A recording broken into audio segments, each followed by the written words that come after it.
Hola a tothom i benvinguts a un nou vídeo. En aquest vídeo us porto un top 6 llibres més importants en la meva vida, en ordre cronològic.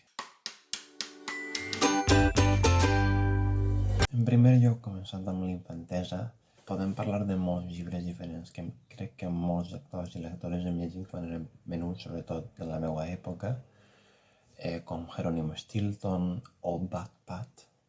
Però en el meu cas crec que m'agradaria sobretot destacar Tina Superbruixa, o Kika Superbruja, com es coneixia també en castellà. Va ser una sèrie de llibres de l'autor alemany Knester, que es va començar a publicar a finals dels anys 90. Va tindre tant d'èxit que el 2004 se'n va fer una sèrie de dibuixos animats i el 2009 se'n va fer una adaptació cinematogràfica. Recordo que jo estava a l'escola primària, era final de curs i tenia moltes ganes de veure l'adaptació, la meva mare i jo. Anàrem al cine per a veure la pel·li perquè jo estava que no podia. És una sèrie de llibres sobre una jove bruixa que es troba un dia un llibre de màgia que ha deixat una altra bruixa i comença a fer trucs amb el llibre, malgrat que normalment no li ixen molt bé i acaba un poc en caos. Són llibres curtets, d'uns 5-6 capítols cadascun. També ella ha d'amagar el seu secret. Costa un poc perquè el seu germà menut, Titus, sempre està ficant el nas on no li toca.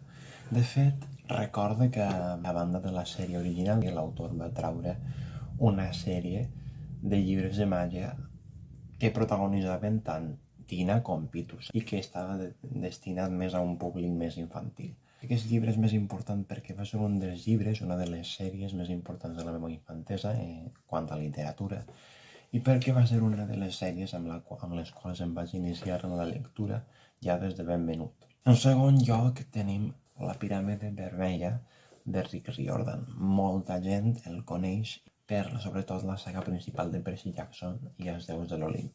Però en el meu cas, la trilogia dels germans Kane va ser la que em va fascinar i amb la qual vaig conèixer l'autor. Per què és tan important per a mi? Perquè va ser el primer llibre de young adult, o més per a adolescents que vaig llegir i amb el qual em vaig enganxar un poc amb la literatura més juvenil. Una trilogia de transició entre la literatura més infantil per a mi i la literatura més juvenil o de jovens adults. Se centra no en la mitologia grega com la saga de Percy Jackson, sinó en la mitologia egípcia. Segueix dos germans que han estat separats després de la mort de sa mare. D'una banda tenim Xavier, que viu a Londres amb els seus avis, i de l'altra tenim Carter, que viu amb el seu pare, que és un conegut egiptòleg, i viatja per tot el món. Un dia es reuneixen Xavier, Carter i el pare per primera vegada tots junts perquè el pare vol fer una excursió al Museu Britànic amb la pedra de Rosetta per arreglar el caos familiar que han viscut des que la mare va morir. No només allibera una màgia molt antiga en intentar solucionar aquests problemes amb la pedra de Rosetta, sinó que també allibera el déu egipci Set. Aleshores, Carter i Xavier coneixeran un món ple de màgia on la mitologia egípcia encara és important per a una sèrie de bruixos i bruixes. S'adonaran que els antics déus egipcis s'han alliberat, estan començant a tornar i s'adonen també que Set va darrere de la seva família i que els vol fer mal. Hauran de tractar de vèncer Set. En tercer lloc tenim El Chico de les Estrelles de Chris Puello, que es va llançar a finals del 2015, si no m'equivoque, perquè és important d'una banda perquè va ser el primer llibre que vaig firmar després d'acabar-lo. Tenia aleshores 15 anys. Crec que va canviar molt la meva perspectiva, sobretot perquè va ser un dels primers llibres de temàtica LGTB que vaig llegir i vaig començar també a aficionar-me a aquest tipus de literatura. És innovador en la manera en què està escrit, que és una autobiografia de l'autor. Reflecteix molt bé la inseguretat de l'adolescència, el seu primer amor, com comença a descobrir-se a si mateix, també la seva complicada vida familiar i la seva relació molt propera amb l'àvia. Crec que és un llibre que destaca molt, combina diferents fonts de lletra, combina també diferents mides de la lletra, sense llamp cursiva, sense negreta, llamp negreta. Té moltes referències intertextuals a altres llibres juvenils, com per exemple moltes referències a Harry Potter. Està escrit de manera molt fluida i molt senzilla. Crec que per a una persona que comença a llegir, que no està acostumada, és un llenguatge i una forma d'escriure que resulta molt natural. Moltes referències a altres llibres de la literatura juvenil, referències cinematogràfiques, com per exemple un capítol sencer dedicat a curiositats sobre les pel·lícules de Disney, les adaptacions i els contes originals, com Disney va canviar moltes escenes que eren realment crudes per a un poc endolçar la història. La forma d'escriure combina prosa i poesia, de manera que tampoc es fa pesat, és molt lleuger de llegir. L'estil continua sent molt planer. En quart lloc tenim un clàssic, Harry Potter, de J.K. Rowling. En aquest cas destaca la saga de Harry Potter i sobretot el primer llibre, La pedra filosofal, perquè va ser el primer llibre que vaig llegir en anglès de voluntat pròpia.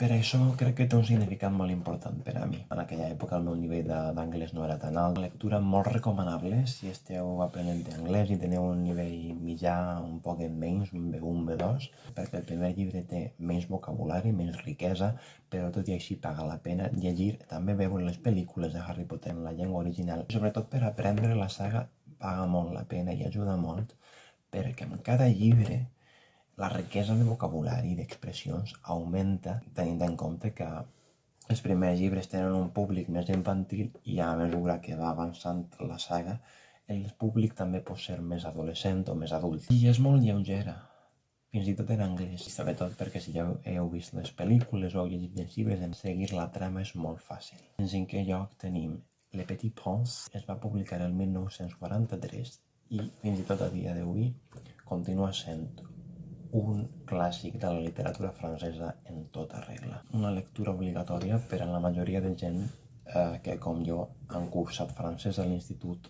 Va ser el primer llibre que vaig llegir per voluntat pròpia en francès, tot i que també va ser una lectura obligatòria. I és una lectura també molt lleugera, amb un llenguatge molt senzill, molt fluid. Està també, com sabeu, destinat a un públic infantil. L'autor s'adapta molt bé, amb una veritable vocació pedagògica. No només és per a xiquets, podeu llegir en qualsevol edat, i crec que és la màgia del llibre, que cada vegada que el llegeixes, o això deia la meva professora de francès, interpretes els missatges de manera diferent, perquè és un llibre que, tot i que el llenguatge és planer i fàcil de llegir, i que és molt curtet, és en si mateix un gran símbol de la vida. És una crítica a la manera de pensar i a la forma de viure dels adults.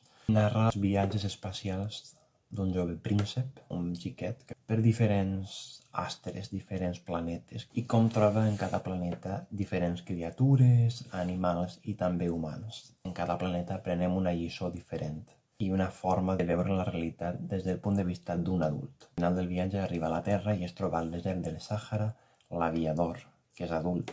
Crec que és un llibre que paga molt la pena. He quedat entre un dels meus preferits i sobretot perquè crec que és molt enriquidor per a totes les edats, que fa reflexionar molt. Potser quan eres xiquet no hi penses tant, no és més tant per a reflexionar, però com a adult crec que fins i tot paga encara més la pena llegir-lo, i fins i tot llegir-lo diverses vegades al llarg de la teua vida, per a interpretar-lo de forma diferent a partir de les experiències noves. En darrer lloc tenim Tork aldrig tårer utan handskar. No seques mai llàgrimes sense guants. Vaig fer un vídeo, una ressenya de la trilogia sencera de Jonas Gardell. És una trilogia que s'ha publicat només en suec, també la podeu trobar en francès.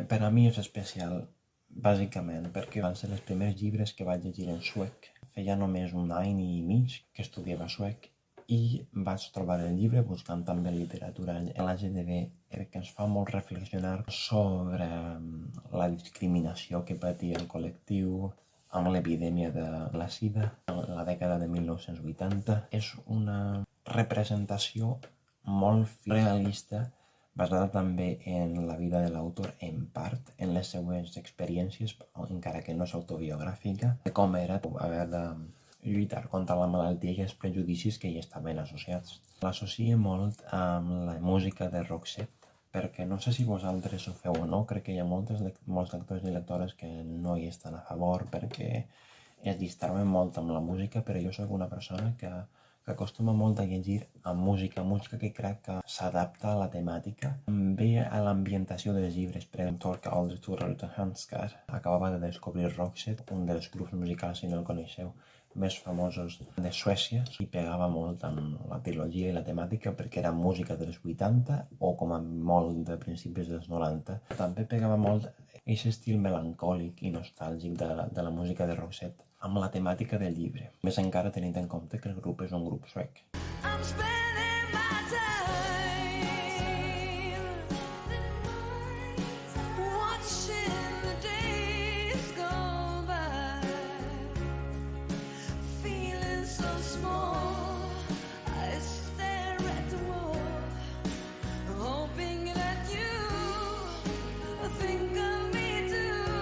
Que són 6 dels llibres que més importància han tingut per diverses raons en la meva vida. Podeu deixar-me en els comentaris alguns dels llibres que han afectat d'alguna manera la vostra manera de llegir i també podeu comentar si acostumeu a escoltar música mentre llegiu. Això és tot per avui i ens veurem molt prompte.